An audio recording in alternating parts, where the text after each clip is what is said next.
Japar, pemirsa, berikut kembali kami sampaikan berita Mataram hari ini. Unjuk rasa gabungan mahasiswa dan warga memprotes kenaikan tunjangan DPR di Mataram ricuh, massa membakar kantor DPRD NTB.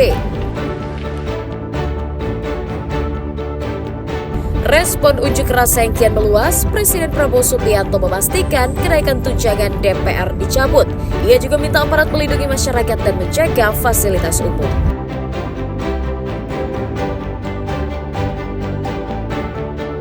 Harga bahan pokok semakin mahal. Warga di Lombok Barat menyerbu operasi pasar murah yang digelar pemerintah daerah.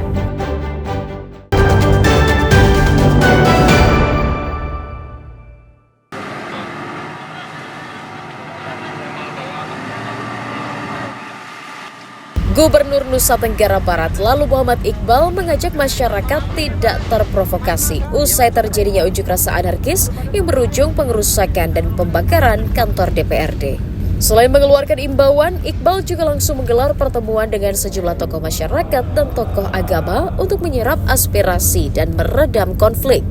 Iqbal menyatakan aksi anarkis yang berdampak pada rusaknya fasilitas negara dan publik hanya akan merugikan semua pihak dan membuat pelayanan publik juga terganggu.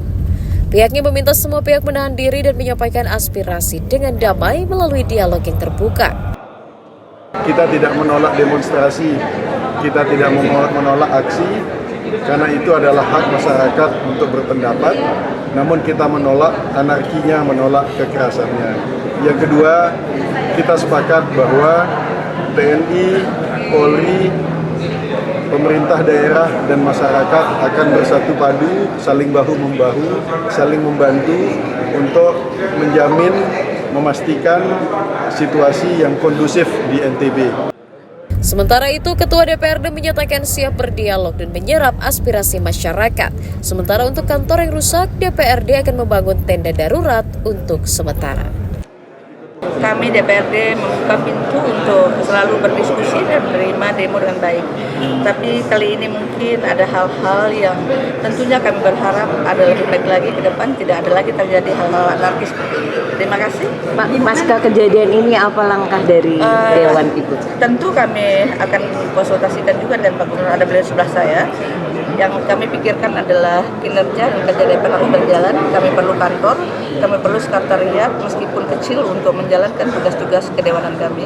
Melalui pertemuan dengan tokoh agama dan masyarakat, Gubernur berharap kondisi di Nusa Tenggara Barat cepat kondusif dan tidak ada lagi aksi anarkis lanjutan dari dampak unjuk rasa penolakan kenaikan tunjangan DPR.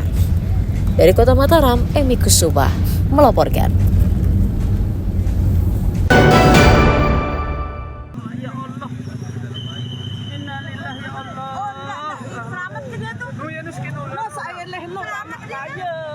Sebuah truk pengangkut puluhan karung dedak terjun ke jurang sedalam belasan meter di Jalan Raya Desa Pemepek, Kecamatan Peringgarata, Kabupaten Lombok Tengah pada Minggu pagi.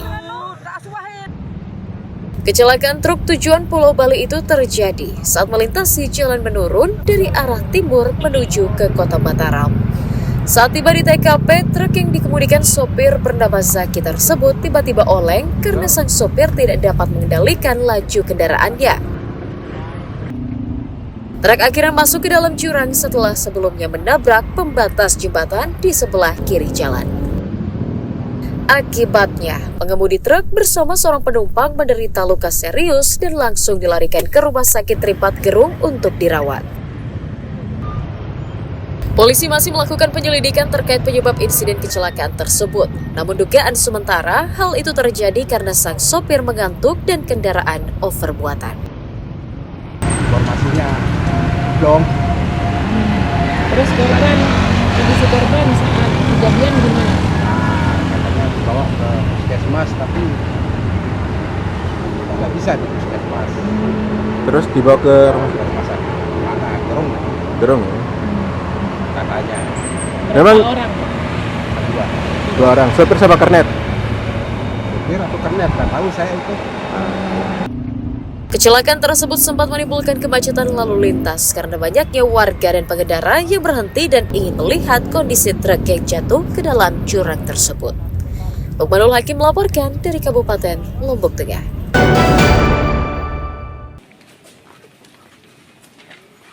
Seorang pria berinisial MS diringkus Satuan Reserse Kriminal Polresta Mataram karena diduga menggelapkan uang puluhan juta rupiah milik rekannya yang akan digunakan membayar cicilan kendaraan di sebuah kantor jasa kredit di Mataram. Tersangka ditangkap di rumahnya di Kelurahan Cakranegara atas laporan korban yang kehilangan uang 25 juta rupiah karena dibawa kabur oleh pelaku. Selain membekuk tersangka, polisi menyita lembaran rekening koran milik korban sebagai bukti transfer ke pelaku. Kasus penggelapan tersebut bermula saat tersangka menawarkan bantuan untuk melunasi sisa kredit mobil korban ke finance. Hal itu disetujui oleh korban, kemudian mentransfer uang 25 juta rupiah kepada pelaku yang ternyata malah digunakan untuk kepentingan pribadi.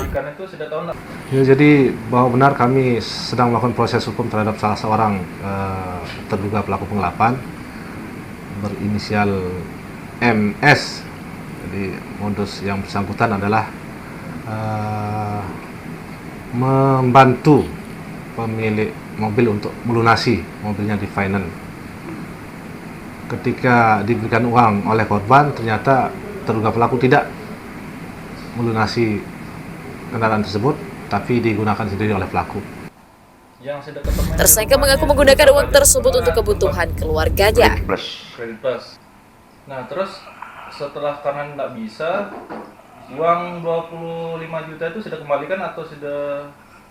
Karena waktu itu dia sempat minta tolong lagi untuk, nah gini udah caranya kalau memang tidak bisa, itu upayakan biar ada dia pakai, nanti coba cariin pick up yang agak sesuai angka itu, dia bilang. Gitu. Berarti uang milik korban itu tidak dibalikin? Tidak bisa, tidak saya berikan. Untuk cari unit lain pick up gitu. Atas ulahnya, tersangka dijerat pasal 378 KUHP dan pasal 372 KUHP tentang penipuan dan penggelapan dengan ancaman hukuman pidana minimal 4 tahun penjara. Awaludin dari Kota Mataram melaporkan.